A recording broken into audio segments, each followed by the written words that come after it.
مدینہ منورہ میں موسم گرما کا گرم دن تھا۔ سورج اپنی آب و تاب سے چمک رہا تھا۔ حضرت محمد صلی اللہ علیہ وآلہ وسلم کے دوست اور صحابی جابر ابن عبداللہ انصاری ایک مسند پر بیٹھے تھے۔ وہ امام محمد باقر علیہ السلام کو ایک پرندے کے ساتھ پیار سے کھیلتے ہوئے دیکھ رہے تھے۔ جابر بہت خوش تھے کیونکہ جیسا کہ رسول خدا صلی اللہ علیہ وآلہ وسلم نے وعدہ کیا تھا، انہیں 5ویں امام محمد باقر کو دیکھنے کا اعزاز حاصل ہوا۔ ایک دن ایک اجنبی آدمی نے گلیوں میں پھرتے ہوئے پوچھنا شروع کر دیا، میں جابر کو کہاں سے تلاش کر سکتا ہوں؟ آخر میں انہوں نے امام سجاد علیہ السلام کے گھر کے باہر جناب جابر کو تلاش کر لیا۔ وہ جلدی جلدی ان کے پاس پہنچا اور سلام کیا، السلام علیکم۔ جابر نے جواب دیا، وعلیکم السلام، اور دیکھا کہ اجنبی شخص نے اپنی سانس کو بحال کرنے کی کوشش کی۔ ایسا لگ رہا تھا جیسے وہ آدمی بھاگ کر آ رہا ہو۔ پھر اس نے خود کو منظم کیا اور اسلام کے بارے میں بہت سے سوالات جابر سے پوچھے۔ جناب جابر نے بہت سے سوالات کا جواب دیا،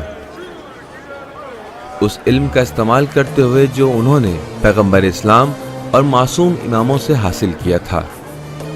اجنبی آدمی کے زیادہ تر سوالات آخری امام کے بارے میں تھے۔ متجسس شخص نے جناب جابر سے پوچھا، آخری امام کا نام المہدی کیوں ہے؟ جناب جابر نے چند لمحہ اس کے بارے میں سوچا لیکن جواب دینے میں کامیاب نہ ہوئے۔ اسی وقت امام سجاد علیہ السلام اپنے گھر سے نکلے اور جابر اور اس شخص کی طرف آئے۔ انہوں نے فوراً امام کو پہچان لیا اور ان دونوں نے ان کو سلام کرنے میں پیشگی کی۔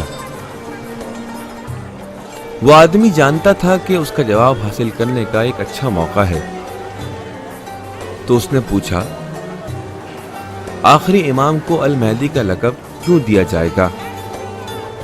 امام سجاد نے جواب دیا، انہیں المہدی یعنی ہدایت کرنے والے کا نام اس لیے دیا جائے گا کہ جب امام غیبت میں ہوں گے تب بھی وہ ہدایت جاری رکھیں گے۔ اسی طرح جس طرح سورج سے روشنی ملتی ہے چاہے وہ بادلوں کے پیچھے ہی کیوں نہ چھپا ہو۔ اس آدمی کو یہ جواب بہت دلچسپ معلوم ہوا۔ امام سجاد نے اپنا جواب جاری رکھا،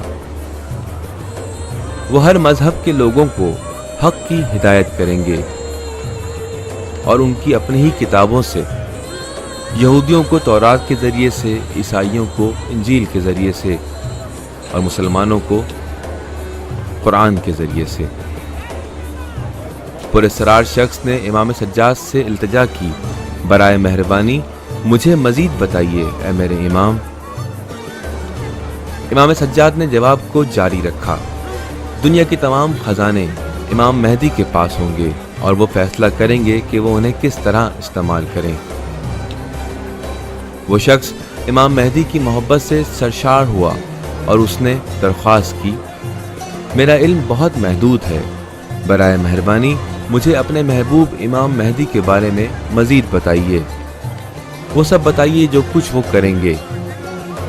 امام سجاد نے اپنی بات کو مزید جاری رکھا، وہ لوگوں کو ایک دوسرے کا دوست بنانے میں مدد کریں گے، وہ لوگوں کو قتل و غارت اور چوری اور ظلم سے روک دیں گے، اور اللہ تعالیٰ انہیں اس طرح سے دنیا کی حکمرانی کرنے کی اجازت دے گا جیسا اس سے پہلے کسی کو نہیں دی۔ اس شخص نے حیرت انگیز طور پر امام سجاد علیہ السلام کو دیکھا۔ جناب جابر بھی ان باتوں پر حیرت زدہ تھے جو وہ امام سجاد علیہ السلام سے امام مہدی اجل اللہ تعالیٰ فرجہ الشریف کے بارے میں سن رہے تھے۔ اجنبی شخص کو آخرکار اپنے سوالات کے جواب ملے اور امام سجاد کا شکریہ ادا کیا۔ اس نے جھک کر سلام کیا اور احترام سے امام کا ہاتھ چوما، اور اس نے جناب جابر کی مدد کا بھی شکریہ ادا کیا۔ اس شخص نے امام سجاد اور جناب جابر سے جانے کی اجازت مانگی اور شہر کی مصروف گلیوں میں غائب ہو گیا۔ جناب جابر نے اس کے بارے میں سوچا کہ امام نے آج ان کو کیا نیا سکھایا تھا۔ انہوں نے اس نئی معلومات کو جاننے کے حوالے سے بہت خوشی محسوس کی